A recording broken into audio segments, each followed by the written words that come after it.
আসসালামু আলাইকুম ওরহমতুল্লাহি ওবরাকাতুহু। আমি এখন লিটন রেজবি বাবার আলোচনা করব। অনেকে পীরকে বাবা ডাকলে তাদের শরীরে আগুন ধরে যায়।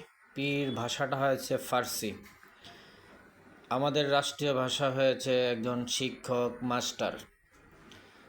পীর একজন শিক্ষক মাস্টার। তে গুরুজনরা বলেছে পীর বাবার সমতুল্য। কিভাবে? শিক্ষক বাবার সমতুল্য। আমাদের মুসলমানের পিতা 6 জন। প্রথম পিতা হয়েছে আমাদের আদি পিতা আদম নবী। দ্বিতীয় পিতা হয়েছে আমাদের ইব্রাহিম নবী, মুসলমানের জাতির পিতা, যাকে বলা হয় ইব্রাহিম কলিমুল্লাহ। ইব্রাহিম নবী মুসলমানের জাতির পিতা। 2 জন নিজের বাপ। 3 জন শ্বশুরকে কি আপনারা দুলাভাই ডাকেন নাকি বাবাই ডাকেন?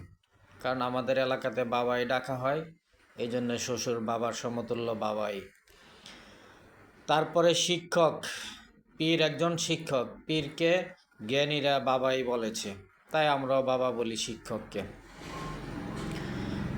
দ্বিতীয়ত আমাদের নবী হয়েছে সমস্ত রুহের পিতা, যিনি নবী রহমাতাল্লিল আলামিন।